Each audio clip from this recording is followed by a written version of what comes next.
Okay welcome. देखिए क्या होता है कॉम्पैक्शन। पहले मैं ये बता दूं कि पूरे सॉइल मैकेनिक्स के अंदर कोई सबसे आसान चैप्टर है तो ये है। तो यहां पे देख रहे हैं आप, मैंने एक 3 फेज सिस्टम बनाया हुआ है सॉइल का, ये वाला, जिसमें सॉलिड है, वाटर है, एयर भी है।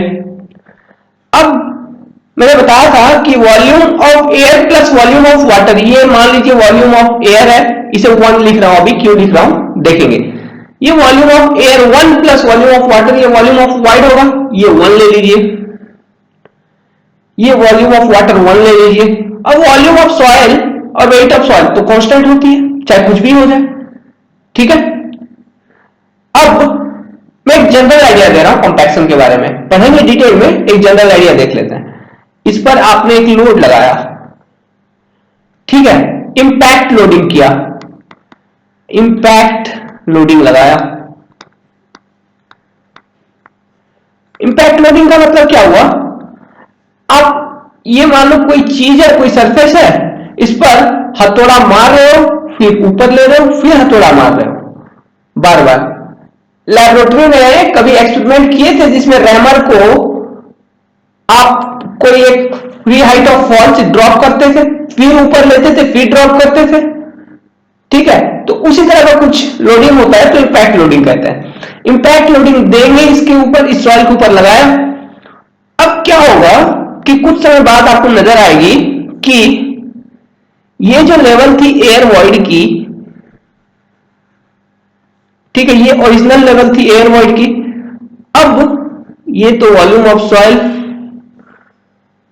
ये एयर वॉइड आपको कम नजर आएगी। मान लो यहां पहुंच गई एयर वॉइड, आपने इंपैक्ट लगाया, एयर वॉइड निकाल दिया, ठीक है। अब इस लेवल के बाद एयर वॉइड आप कम नहीं कर सकते, VA2। ये जो VA2 है, ये practically minimum possible air void जो सॉइल में हो सकता है, ठीक है, जो मतलब कॉम्पैक्शन अंडर इंपैक्ट लोडिंग आप जितना रिमूव कर सकते हैं वो है VA2। VA2 से अधिक कम आप एयर वॉइड नहीं कम कर सकते। ये सॉलिड, ये वाटर, ठीक है, और ये एयर जो कम गया, इतना आपका लेवल रिड्यूस हुआ, reduction of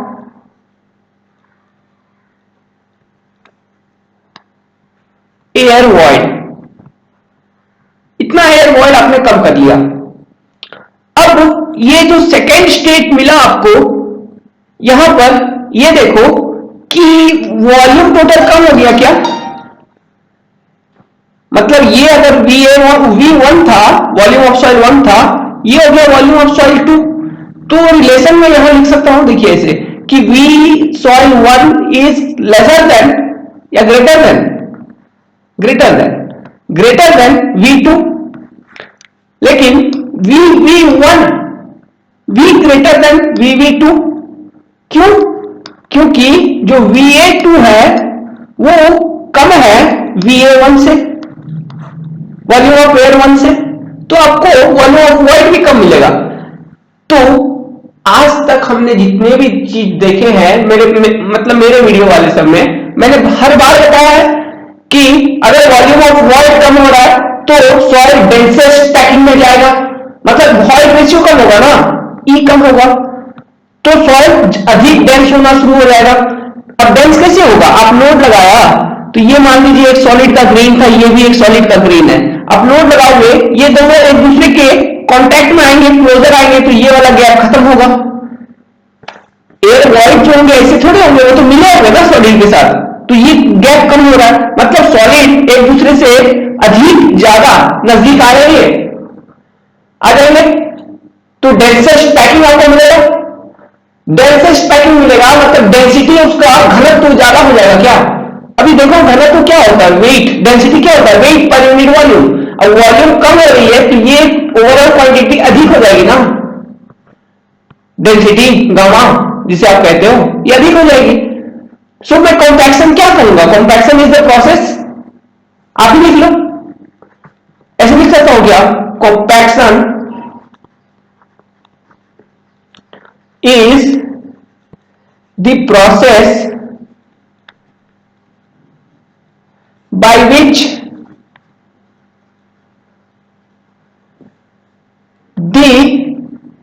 air void get expelled निकल जाता है बाहर under application of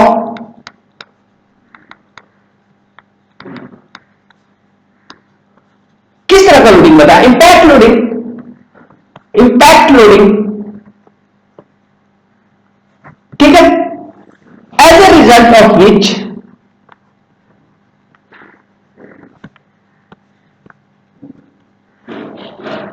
soil solid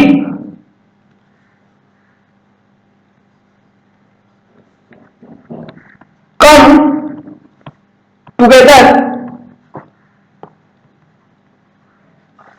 to form a dense soil mass। मैं ये अपने लैंग्वेज में लिख रहा हूं ताकि आपको समझ में आए। आप भी अपने लैंग्वेज में लिख सकते हो किसी तरह से जो मन में आए। To form a dense soil mass ये बनाएगा। सो मैं कंक्लूजन क्या क्या निकाल सकता हूं? ऑन कॉम्पैक्शन मतलब on removal of air voice from soil.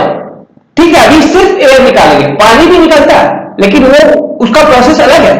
यहां पे इंपैक्ट लोडिंग है तो पानी निकालने के लिए हमको एक कांस्टेंट लोड पर लॉन्ग ड्यूरेशन लगाना होगा, ठीक है, तब पानी निकलती है। उस प्रोसेस को कंसोलिडेशन कहते हैं। वो बाद में देखेंगे, वो एक बड़ा ही इंपॉर्टेंट चैप्टर है, उससे बहुत न्यूमेरिकल पूछी जाती है, सेटलमेंट निकालना पड़ता है, लेकिन यहां कॉम्पैक्शन देखेंगे। सो ऑन कॉम्पैक्शन क्या क्या होता है? ए एक्सपल्सन ऑफ एयर वाइड हो रहा है, एयर फ्रॉम सॉइल। सेकेंड, इसका परिणाम क्या निकल रहा है कि volume of void reduces, volume of void reduce हो रहा है तो उसका परिणाम क्या निकल रहा है? Void ratio reduces. और वॉइड रेशियो रिड्यूस हो रहा है तो उसका परिणाम क्या निकल रहा है? डेंसनेस इंक्रीजेस, ये लिख सकता हूं। अब डेंसनेस इंक्रीज हो रहा है तो उसका परिणाम क्या निकल रहा है? इसका मतलब क्या हुआ? डेंसनेस इंक्रीज होना मतलब डेंसिटी ऑफ सॉइल इंक्रीजेस क्या? मतलब weight upon volume, volume decrease होता है तो wait per unit volume increase हो जाएगा, डेंसिटी इंक्रीज होता है। डेंसिटी इंक्रीज हुआ, डेंसनेस इंक्रीज हुआ, वॉइड रेशियो कम हुआ, तो उसका मतलब क्या आप निकाल सकते हो कि यही है हमारा ऑब्जेक्टिव कॉम्पैक्शन का, कि हमको डेंसिटी इंक्रीज करना है। ठीक है, इसका जब डेफिनेशन में लिखूंगा टेक्निकल वाला तब आपको मिलेगा कि हमारा ऑब्जेक्टिव क्या होता है कॉम्पैक्शन का। ये तो मैं समझा रहा हूं, बस समझिए एक जनरल आइडिया क्या है। तो अगर ये सब हुआ है तो परमिएबिलिटी, अगर वॉइड रेशियो कम हो रहा है तो परमिएबिलिटी क्या होगा? डिक्रीज होगा ना। स्पेस फ्रीज क्यों होगा? देखिए परमिएबिलिटी डिक्रीजेस, वाई क्यों डिक्रीज हो रहा है? परमिएबिलिटी पढ़ाते वक्त मैंने एक इक्वेशन बताया था, ई क्यू ओवर 1 प्लस ई, तो डायरेक्टली प्रोपोर्शनल है, डिक्रीज होगी। मतलब फ्री स्पेस कम हो रहा है, ये जो फ्री स्पेस था ये कम हो जाएगा तो पानी पास करेगा, फ्लो होगा, कम फ्लो होगी ना, तो परमिएबिलिटी डिक्रीज। आप इक्वेशन के तौर पर भी देख सकते हैं, ये इक्वेशन है उसका। अब देखो परमिएबिलिटी डिक्रीज हो रहा है और एक चीज डिक्रीज हो रहा है, देखिए वो तो हम बार बार देखते आए हैं। 7 कंप्रेसिबिलिटी रिड्यूस हो रहा है क्या? Compressibility of soil decreases. क्या मतलब हुआ? देखो कि ये सॉइल जो थी इसमें सॉलिड तो कांस्टेंट वाटर और इतना था एयर, आप कॉम्पैक्शन किया तो जो कॉम्पैक्टेड सॉइल है वो आ गया इतना, देखिए ये सॉलिड, ये वाटर, इतना एयर, ये एयर, तो इस वाले एयर से ये Va1 है तो ये Va2 है, ये कॉम्पैक्टेड सॉइल है। देखो अब इस सॉइल का अगर कंप्रेसिबिलिटी देखोगे इसके रेस्पेक्ट में, मतलब सॉइल ये 1 और सेकेंड कॉम्पैक्टेड वन, इस कॉम्पैक्टेड सॉइल का अगर तुम कंप्रेसिबिलिटी देखोगे विथ रेस्पेक्ट टू सॉइल 1 जो था, इस केस में अगर लोड लगाओगे तो ये कम दबेगा ना, क्यों? इतना आप पहले ही दबा चुके हो, इसको इतना दबा के निकाल दिए, अब यहां पर अगर सेम लोड लगाओगे तो दबेगा कितना? कम दबेगा, इसलिए compressibility of soil decreases on compaction. तो अगर दबना कम हो रहा है उसका, मैं ऐसा लिख सकता हूं as compressibility decreases load carrying capacity increases, load carrying capacity of soil increases, बढ़ जाता है। अगर लोड कैरिंग कैपेसिटी इंक्रीज हो रहा है तो क्या इंक्रीज हो रहा है? शियर स्ट्रेंथ उसका इंक्रीज होगा। ये मैं क्यों बोल रहा हूं? क्योंकि टाउ जो होता है मोहर्स और कूलम थ्योरी के अकॉर्डिंग होता है C plus sigma N times tan phi. अभी ये इक्वेशन ध्यान में रखिए, तो ये जो सिग्मा एन है यही है यहां का जो ऑब्जेक्टिव है, ठीक है। कॉन्टैक्ट में आते हैं तो इफेक्टिव स्ट्रेस इंक्रीज हो रहा है, इसलिए शियर स्ट्रेंथ इंक्रीज हो रहा है। क्यों हो रहा है ये लिख लीजिए, as effective stress increases, effective stress increases, ठीक है। और क्या बढ़ रहा है? और एक चीज बढ़ रहा है, देखिए इफेक्टिव स्ट्रेस बढ़ रहा है तो बियरिंग कैपेसिटी बढ़ रहा है, bearing capacity of soil increases.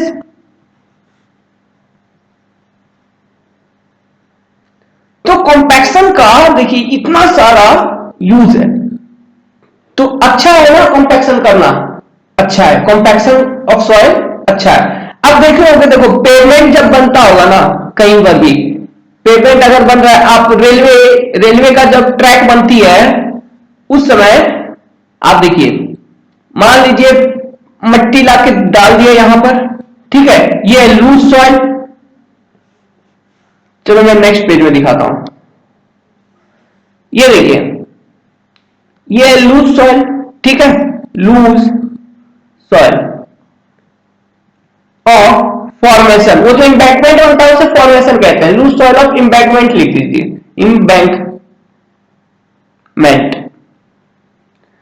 इस पर एक रोलर चलाया जाता है, कुछ इस तरह से होती है रोलर, वो एक मैकेनिकल डिवाइस होती है, ठीक है, यहां पहिया लगा रहता है,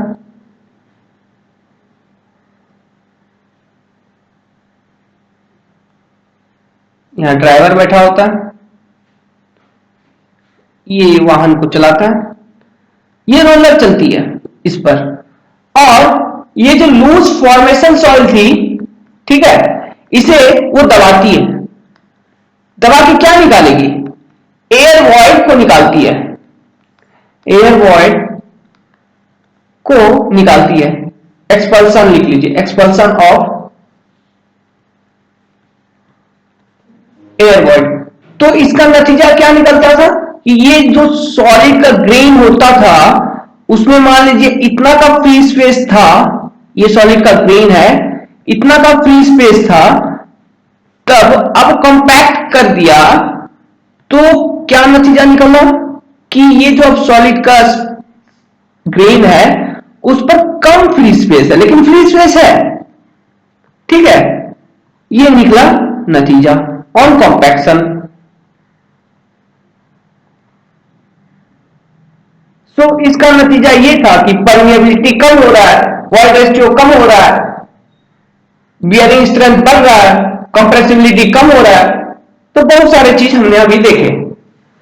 तो ये है जनरल आइडिया ऑफ कॉम्पैक्शन।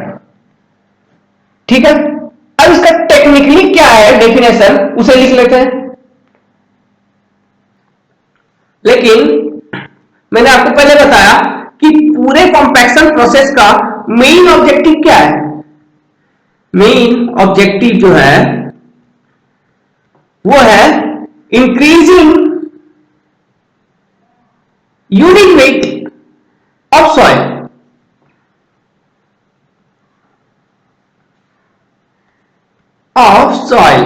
यह है हमारा मेन ऑब्जेक्टिव कॉम्पैक्शन करने का। मैं अब इसका डेफिनेशन हम ऐसे लिख सकते हैं क्या, देखिए कि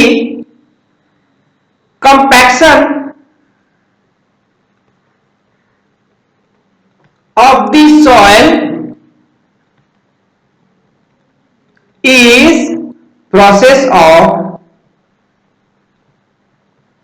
increasing the unit weight of soil by force लगा रहे हो, लोड लगा रहे हो, by forcing impact loading, by forcing the soil solid into a tension state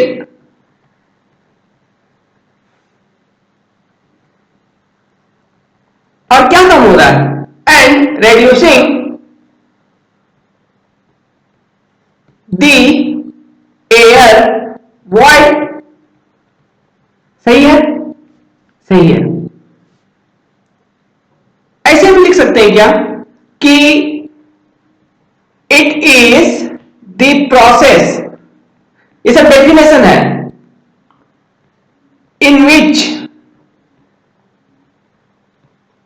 soil particles मतलब सॉलिड आर आर्टिफिशियली, हम जो लोड लगाते हैं वो तो आर्टिफिशियल लोड है ना, नेचुरल नहीं है। नेचुरल लोडिंग माने कि जमीन के ऊपर पेड़ का होना, वो हो गया नेचुरल लोडिंग। लेकिन अगर तुम जंप करोगे किसी एक सॉइल के ऊपर तो वो क्या हो गया, आप आर्टिफिशियल लोड लगा रहे हो, ठीक है। तो हम आर्टिफिशियल लोडिंग दे रहे हैं, तो आर्टिफिशियल लोडिंग कैसे देंगे ये हम देखेंगे। तो it is the process in which soil particles are artificially rearranged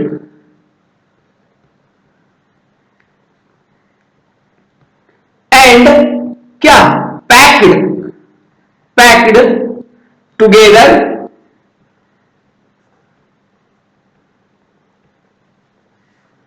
क्या लिख दिया मैं, आर होगा डी लिख दिया था, together into closer state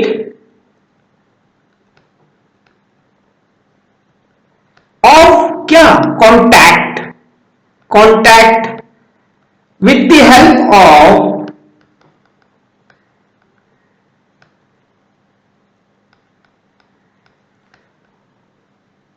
rammer, ये सब इक्विपमेंट है, रैमर रोलर और एक नाम है, फेमस नाम है वाइब्रेटर, सभी ने सुना होगा ये तीनों। तो ये तीन इक्विपमेंट है, mechanical equipments, these are what mechanical devices which are used in compaction process, ठीक है। what are they are rammer, first one roller और वाइब्रेटर। अब ये तीनों किस तरह का सॉइल पर यूज करते हैं, इन तीनों का बेसिक्स लॉजिक क्या है behind them, we will understand, we will try to look into that also, but after drawing the compaction curve बनाएंगे। लेकिन उससे पहले हम ये तो जान लें कंपैक्शन टेस्टिंग कैसे होता है। कंपैक्शन टेस्टिंग,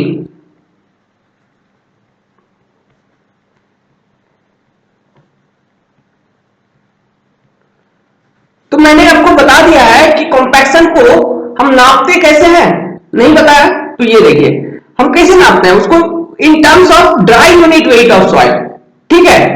कॉम्पैक्शन को हम रिप्रेजेंट करते हैं in terms of dry unit weight of soil. So लिख लीजिए the compaction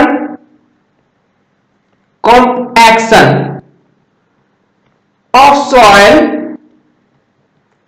is represented in terms of dry unit weight, कैसे लिखते हैं इसे, गामा डी ऑफ सॉइल।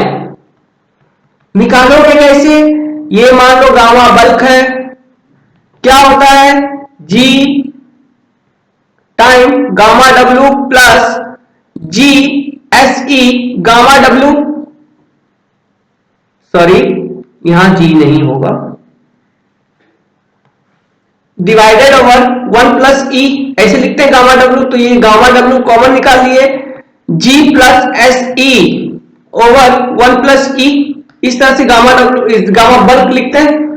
अब आपको गामा बल्क पता है तो आपको उसका ड्राई डेंसिटी पता चलेगा, कैसे पता चलेगा, आप इस सॉइल का, जिस सॉइल का ये गामा बल्क है, मान लो ये सॉइल थी जिसमें तीनों चीज है, सॉलिड है, वाटर है और एयर है, इसका गामा बल्क है। अब इस सॉइल का वाटर कंटेंट निकालोगे,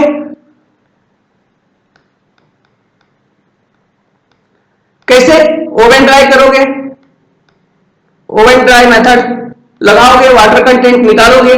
ओवन ड्राई मेथड लगाया जाता है, लैबोरेटरी मेथड है, ये बताया ना, इसका एक्यूरेट होता है कुछ बताया इसलिए, ठीक है। तो ओवन ड्राई किया, वाटर कंटेंट निकाला, अब एक बार वाटर कंटेंट पता चल गया तो हम गामा ड्राई निकाल सकते हैं क्या, इस ये फॉर्मूला लगा के, देखिए गामा बल्क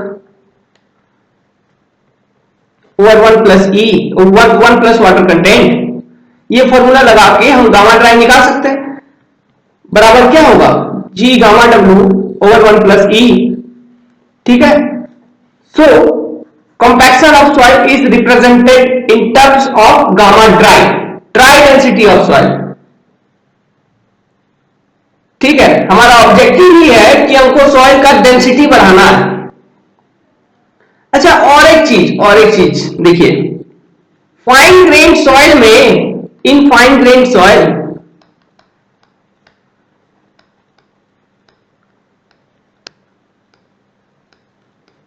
क्या होता है, number of void, small void छोटी होती है, किससे, कोर्स ग्रेन सॉइल से, तो नंबर ऑफ स्मॉल वॉइड ज्यादा। मैंने बताया था ये लॉजिक जब हम पढ़ रहे थे आपका सॉइल स्ट्रक्चर, उस समय बताया था कि किस पर सरफेस इलेक्ट्रिकल फोर्स इंपॉर्टेंट है और किस केस में ग्रेविटेशनल फोर्स इंपॉर्टेंट है। तो वहां पर अगर ये नहीं समझ में आ रहा है कैसे किया तो वहां पर देख लीजिएगा, तो अभी मैं उस चीज को रिपीट नहीं करूंगा। तो नंबर ऑफ स्मॉल वॉइड ज्यादा होता था, सो इस कारण से वॉल्यूम ऑफ वॉइड ज्यादा होता था कोर्स ग्रेन के रेस्पेक्ट में। इस वॉल्यूम ऑफ वॉइड में क्या है, वॉल्यूम ऑफ एयर है और वॉल्यूम ऑफ वाटर है। और मैंने कहा वॉल्यूम ऑफ एयर हम कॉम्पैक्शन प्रैक्टिकली जो कॉम्पैक्शन करेंगे उसमें जीरो रिड्यूस नहीं कर सकते हैं, टू जीरो कंप्लीटली जीरो नहीं कर सकते हैं, मतलब सॉइल को कॉम्पैक्ट करके इस स्टेट में नहीं ला सकते, ये स्टेट जिसमें सिर्फ सॉलिड हो, जिसमें वाटर हो और एयर बिल्कुल नहीं, ऐसा स्टेट नहीं आ सकता प्रैक्टिकली। थियोरेटिकली हो सकता है, वो हम देखेंगे, थियोरेटिकली तो कुछ भी होता है लेकिन प्रैक्टिकली ऐसा नहीं हो सकता। सो आपका डिग्री ऑफ सैचुरेशन क्या होता है, ये एक इंपॉर्टेंट डिफरेंस है कंसोलिडेशन और कॉम्पैक्शन में एक्चुअली। तो डिग्री ऑफ सैचुरेशन क्या होता है,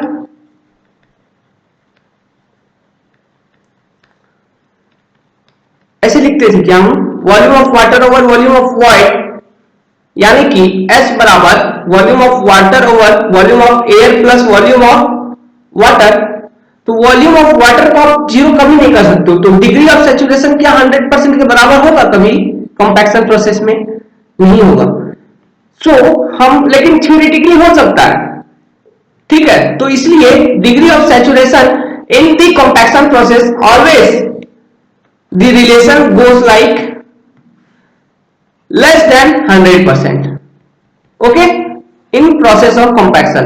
But theoretically this is practically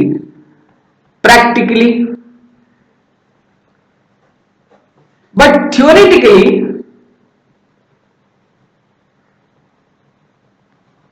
as in compaction process is less than equal to 100%, equal to होगा पूरा थियोरिटिकल आइडियल केस पर, ठीक है। अगर एग्जाम में पूछा है डिग्री ऑफ सैचुरेशन से रिलेटेड क्वेश्चन कॉम्पैक्शन का, और इन दोनों में से कोई एक ऑप्शन दिया हुआ है तो टिक लगा दीजिएगा। अगर दोनों दिया हुआ है, ये वाला ज्यादा अच्छा आंसर होगा। Okay, so let's move forward. कहां थे? कॉम्पैक्शन टेस्ट कैसे करते हैं? कॉम्पैक्शन टेस्ट, ये देखो एक मोल्ड होता है, बचपन में किया था जब इंजीनियरिंग पढ़ रहे थे लैबोरेटरी में, एक मोल्ड होता था सिलेंड्रिकल टाइप का, ठीक है। इसका वेट है मान लो W1, खाली मोल्ड है। इस मोल्ड में आप अब क्या करते थे कि सॉइल को भरते थे लेयर वाइज, याद है? नहीं याद आ रहा है तो अब याद आ जाएगा। देखो सॉइल को आप लेयर वाइज भरते थे, पहला लेयर, अब इस पर कॉम्पैक्शन किया, लोड लगाते थे रैमर को यूज करके, कुछ 25 नंबर ऑफ ब्लो लगाते थे तो ये कुछ दबता था, ये फर्स्ट लेयर हो गया। फिर सेकेंड लेयर ऑफ सॉइल डाला, फिर 25 नंबर ऑफ ब्लो लगाया, ये कुछ फिर दबा, फिर थर्ड लेयर लगाया, फिर कॉम्पैक्ट किया, फिर रिड्यूस होता था। फिर इस कॉम्पैक्टेड मोल्ड का आप वेट निकालते थे W2, ठीक है, और इसका वॉल्यूम पता होता था, यहां से गामा बल्क निकाला जाता था कुछ ऐसा कि W2 minus W1 over V volume of mould. आप कंप्लीटली भर देते थे ना लेयर, इस पे कॉम्पैक्ट करके। कितना लेयर होता था? जनरली 3 होता था और 5 होता था, ठीक है। ये 3 5 किस केस में होता था याद नहीं आ रहा है तो मैं अभी एक टेबल बनाऊंगा, उसमें पता चल जाएगा। तो ये बल्क निकालते थे, इसके बाद इस सॉइल के स्पेसिमेन को ओवन ड्राई करते थे और वाटर कंटेंट निकालते थे।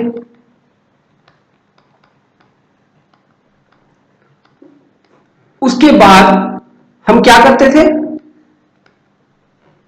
यही टेस्ट को बार बार रिपीट करते थे एट डिफरेंट वाटर कंटेंट करते थे, फिर गामा ड्राई निकालते थे। हाँ, यहां वाटर कंटेंट निकालने के बाद मैंने जैसे बताया पहला कि वाटर कंटेंट निकालने के बाद हम क्या करते थे? गामा ड्राई निकाल लेते थे। यहां देखिए ये फॉर्मूला लगा के, सो उसके बाद गामा ड्राई निकालते थे। फिर same test at different water content हम करते थे, उसके बाद एक कर्व बनाते थे जिसे कुछ इस तरह से आता था, उसका नाम था कॉम्पैक्शन कर्व। कॉम्पैक्शन कर्व बनाते थे, ठीक है। तो ये पूरा मेथड हम लैबोरेटरी में किया हुआ है हम सभी ने। तो यही टेस्ट है कॉम्पैक्शन टेस्ट, ठीक है। कॉम्पैक्शन टेस्ट से हम कॉम्पैक्शन कर्व बनाते हैं, और कॉम्पैक्शन टेस्ट किया जाता है for the same soil at same compaction energy but at different water content values to find out the maximum dry density which can be obtained at any water content value. और वो water content का value आता था जिस पर density आपको dry density soil का maximum होती थी, उस वाटर कंटेंट को आप ऑप्टिमम मॉइस्चर कंटेंट बोलते थे, OMC, ऐसा कुछ आता था, गामा ड्राई मैक्स। ये सब देखेंगे, डिटेल में देखेंगे कैसे बनता है, न्यूमेरिकल भी देखेंगे। आइडिया दे रहा हूं कॉम्पैक्शन टेस्ट का। तो चलो वो टेबल बनाते हैं कॉम्पैक्शन। तो कॉम्पैक्शन टेस्ट कितना तरह का है? पहले इधर एक टेबल बनाओ, कौन कौन सा टेस्ट है नाम याद करने का कोशिश करिए, मैं जब तक नाम नहीं लिख रहा हूं। याद करिए, याद आया? नहीं आया? किताब नहीं देखना, याद करने का कोशिश करो। ये देखो यहां पे लिखिए पैरामीटर्स, ऐसा एक टेबल बनाइए, ठीक है। चलिए नाम मैं लिख देता हूं। एक नाम था स्टैंडर्ड, अब याद आ रहा होगा, स्टैंडर्ड प्रोक्टर टेस्ट, याद आया। और एक टेस्ट था modified Proctor test,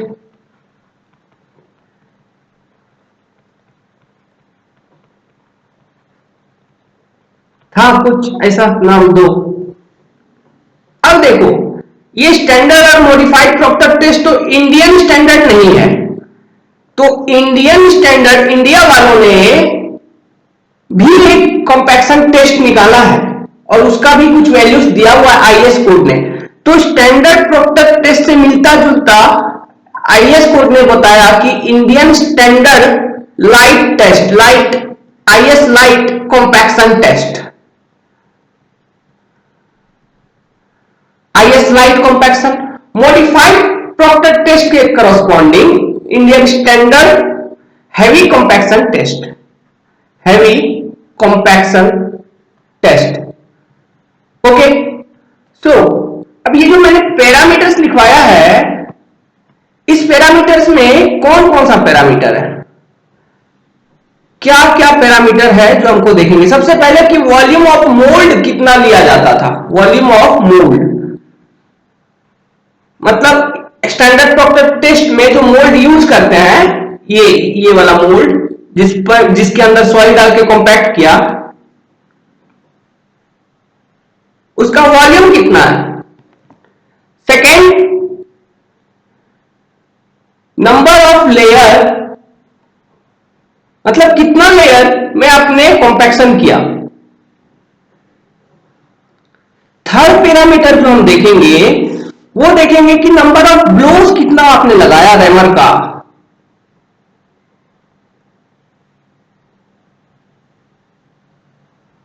fourth parameter हम देखेंगे वेट कितना था उस रैमर का।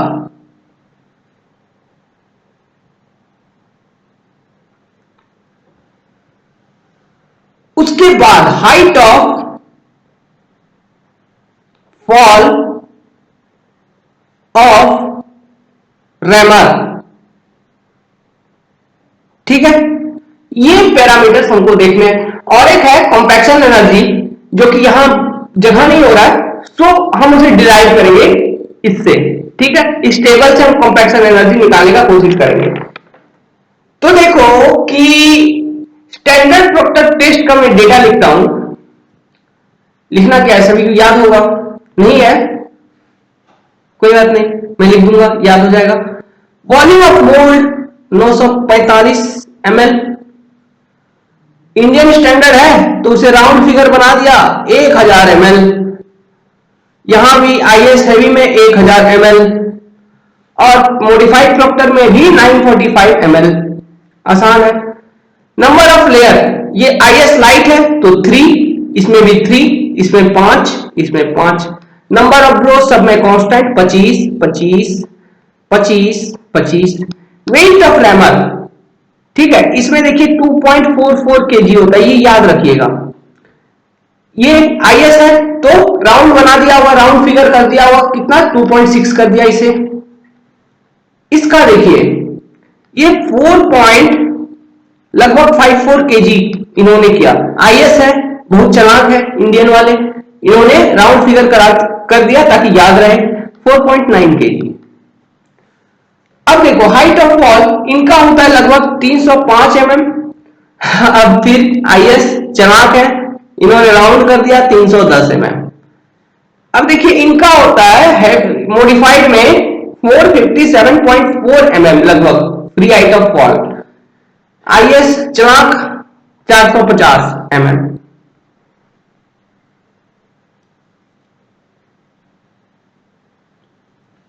अब देखो कॉम्पैक्शन एनर्जी क्या होता है।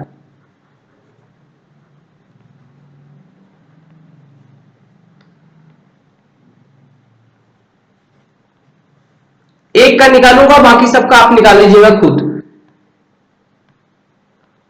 देखिए एनर्जी क्या होता है पहले बेसिक समझिए, जिसको नहीं आता मैं यहां समझा दूंगा।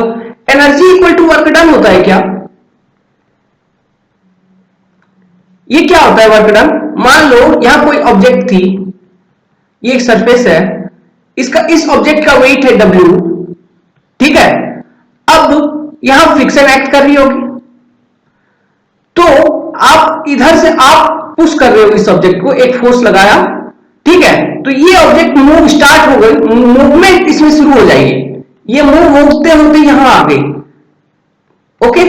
ये मान लो इसका CG टू इसका CG पर डिस्टेंस D कैलकुलेट कर लो, ये सेकेंड पोजीशन, और ये फोर्स कितना होगा? उतना ही जितना कि इस फ्रिक्शन को ओवरकम करने में लगेगा, उसे उतना फोर्स आपने लगाया और ऑब्जेक्ट आ गई आपका सेकेंड लोकेशन ये। तो आपने वर्क कितना किया, काम कितना किया? हम निकालते थे फोर्स टाइम्स डिस्टेंस मल्टीप्लाई करते थे, यूनिट आता था न्यूटन मीटर, ऐसा कुछ, सॉरी न्यूटन मीटर, इस तरह का कुछ यूनिट आ जाता था वर्क का, और वही एनर्जी होती थी वर्क डन।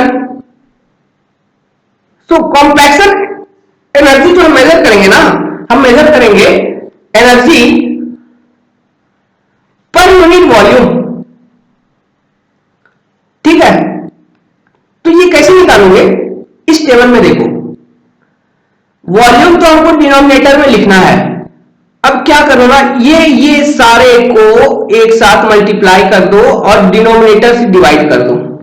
तो मैं स्टैंडर्ड प्रॉक्टर टेस्ट का अगर निकालूं तो कैसे निकालूंगा? Number of layer 3, number of blow 25 into weight of rammer 2.44 times height of impact 305 mm divided by per unit volume 945, ठीक है। अब देखो इसको SI मतलब SI यूनिट में अगर लिखना है तो इंटू 9.81 कर लोगे, इधर ml है, इंटू 10⁻⁻6 मीटर क्यूब लिख सकता हूं। ये किस में आ जाएगा, कौन सा यूनिट में आ जाएगा? ये होगा जूल, ठीक है। तो आप जब कैलकुलेट करोगे, इसका कैलकुलेटर मारो चलाओ, तो ये आ जाएगा लगभग 593,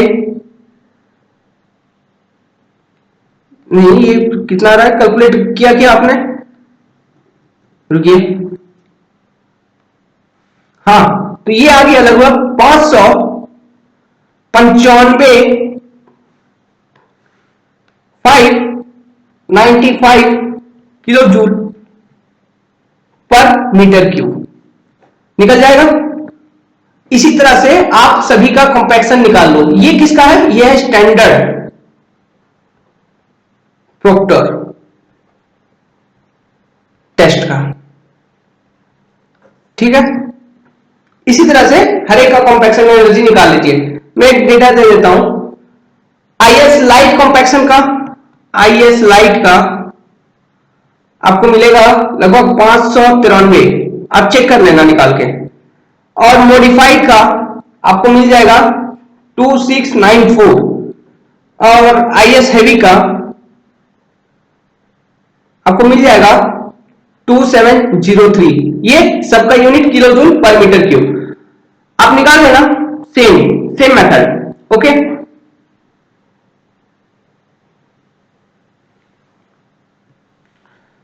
अब देखिए, अब हम बनाते हैं जो सबसे इंपॉर्टेंट है पूरे कॉम्पैक्शन चैप्टर में, कॉम्पैक्शन कर्व कैसे बनता है।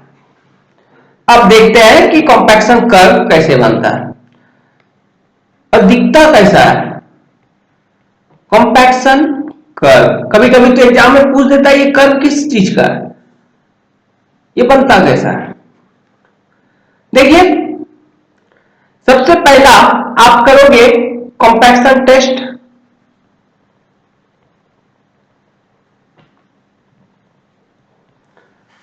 यानी कि ये मोल्ड लिया, मोल्ड किसी एक कोई एक कॉम्पैक्शन टेस्ट करोगे, ठीक है, या फिर IS लाइट करो या फिर IS हेवी करो, कोई एक कॉम्पैक्शन टेस्ट करना है।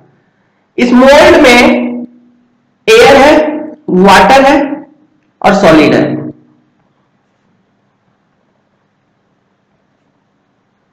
एयर, अब कॉम्पैक्शन किया at a constant compaction energy,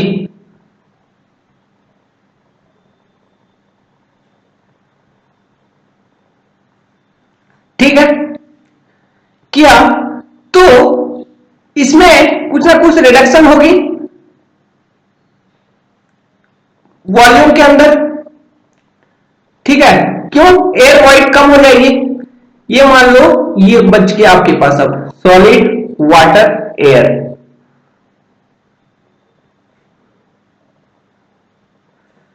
मान लीजिए इतना का रिडक्शन हो गया एयर वॉइड का, रिडक्शन ऑफ एयर वॉइड।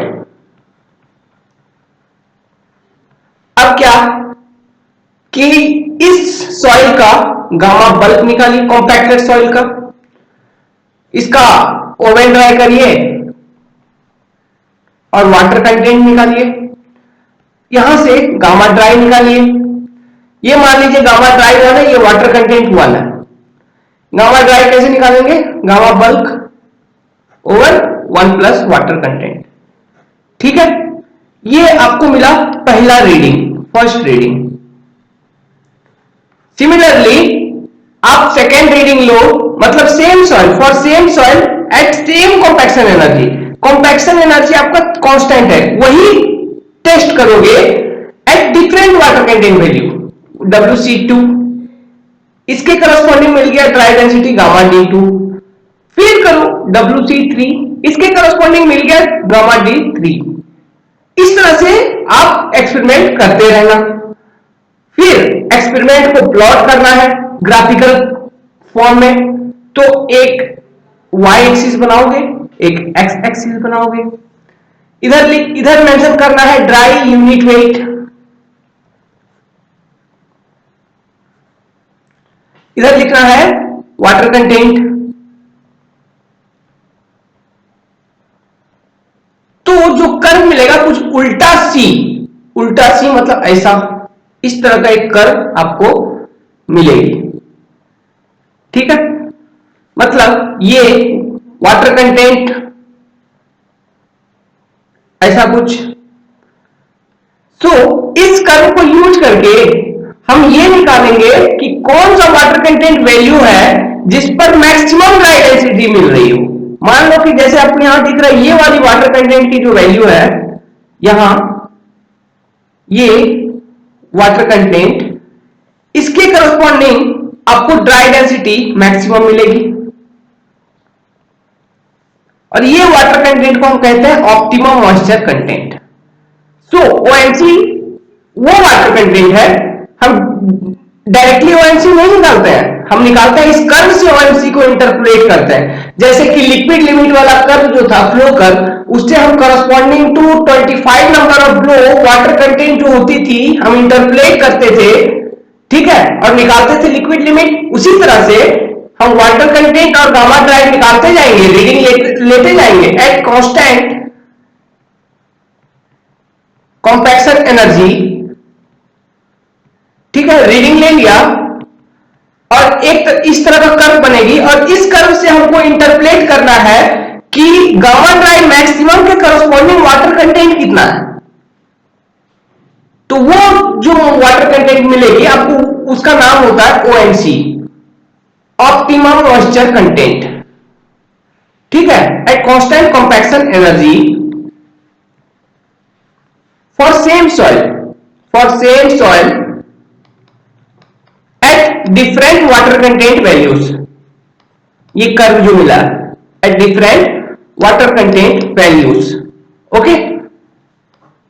तो इस तरह का मिलेगा, और इसी कर्व का नाम है कॉम्पैक्शन कर्व।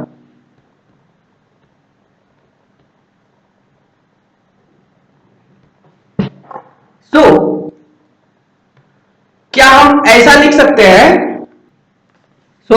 हम ऐसा लिख सकते हैं, लिख लीजिए आप, ये जो कर्व मिली हमको, ये वाली कॉम्पैक्शन कर्व, ये कुछ यूं, तो मैक्सिमम वाटर कंटेंट के करस्पॉन्डिंग जिसे हम OMC कहते थे, ये मैक्सिमम वाटर कंटेंट नहीं है, the water content corresponding to which we get gamma D max. ठीक है, ये होती थी compaction curve for constant compaction energy. तो इस चीज को हम कैसे लिखेंगे, कॉम्पैक्शन कर्व कैसे बनता है, तो आपके लिए नोट्स बनाने के लिए लिख लीजिए, after performing the compaction test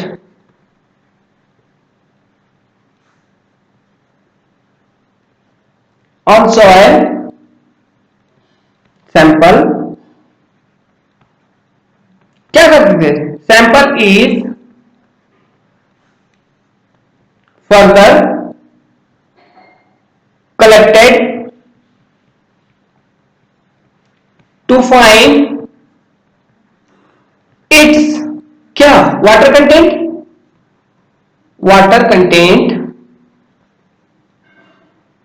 at which compaction is done, compaction is done। और कौन सा मेथड यूज करते थे, by oven dry method. Okay, by oven dry.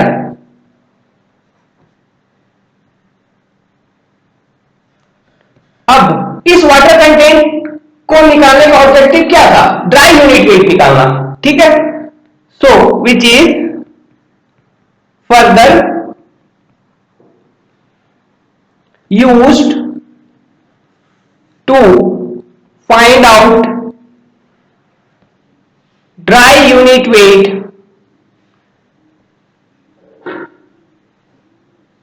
of soil that indicates dry unit weight क्या बताता था कि डिग्री ऑफ कॉम्पैक्शन अचीव्ड, कितना कॉम्पैक्शन हुआ है, सॉइल कितना कॉम्पैक्ट हुआ, ये बताता था ड्राई यूनिट वेट। ओके, क्योंकि कॉम्पैक्शन को हम रिप्रेजेंट करते हैं in terms of dry unit weight of soil only. So क्या लिखा, find dry unit weight of soil that is further used to represent the compaction achieved.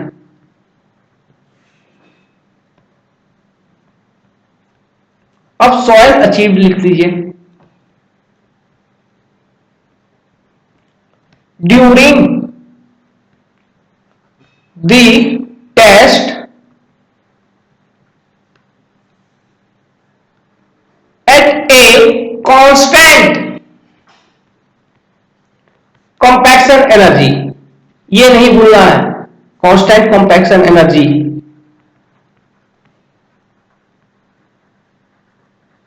ठीक है, ये तो हुआ एक set of reading, one set. अब क्या करना है, यही स्टेप को बार बार रिपीट करना है। So this test is repeated at different water content values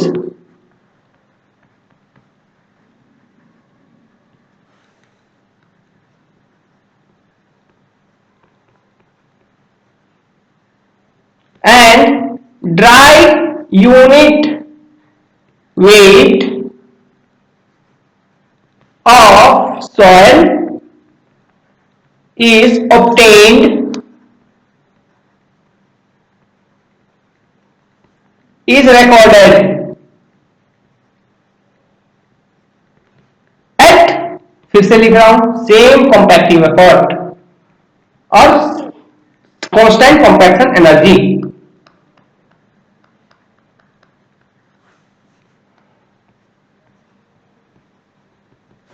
अब इसी का यही रिजल्ट जो है, इसी को हम रिप्रेजेंट करते हैं एज कॉम्पैक्शन कर्व। तो लिख लीजिए, result of this experiment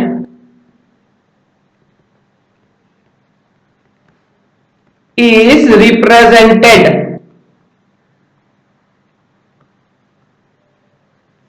in the form of compaction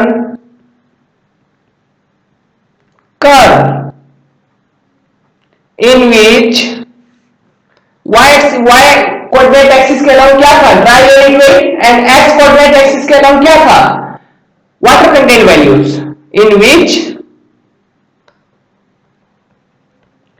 water content is expressed along x axis and corresponding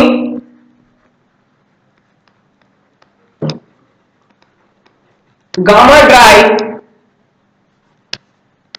obtained जो मिला आपको is noted along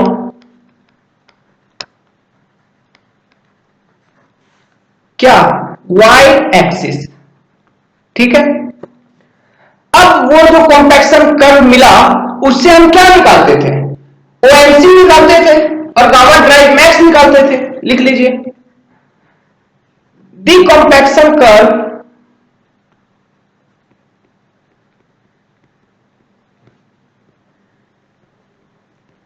is further used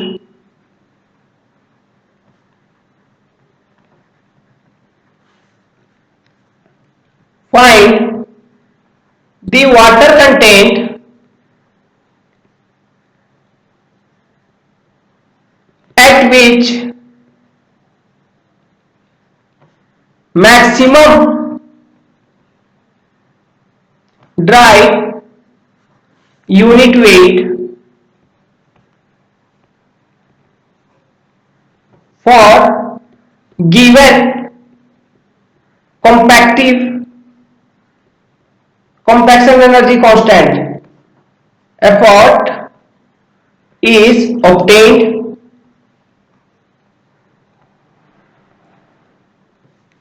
ठीक है, और इस मॉइस्चर कंटेंट को हम क्या बोलते थे जिस पर हमको गामा ड्राई मैक्स मिलता था, ऑप्टिमम मॉइस्चर कंटेंट। लिख लीजिए, दिस मॉइस्चर कंटेंट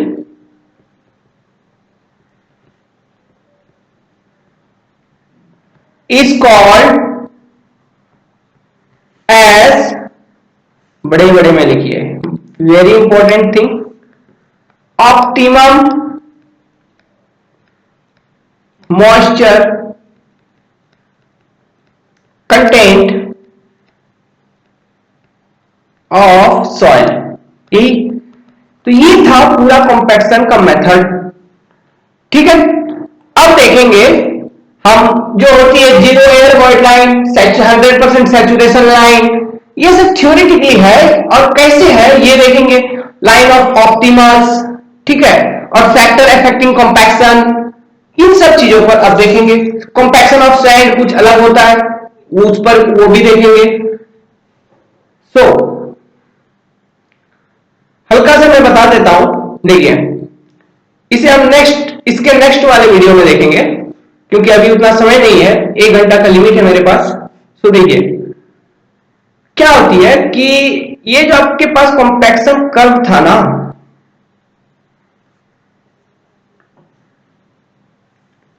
ये कुछ यूं बन रही थी, तो इस कॉम्पैक्शन कर्व के ऊपर एक लाइन यूं आती है।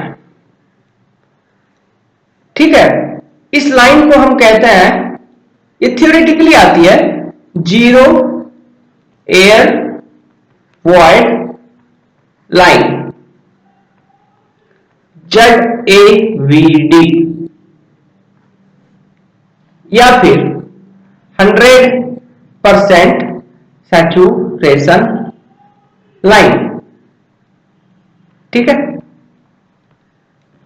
लेकिन से at constant compaction energy, at constant compaction energy.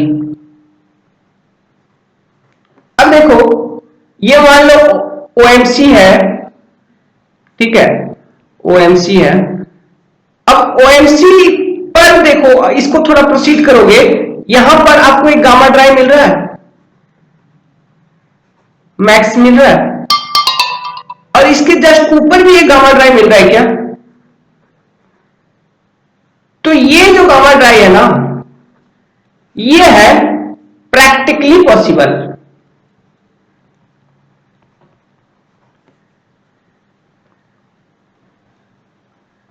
और ये जो गामा ड्राई है थ्योरेटिकल है।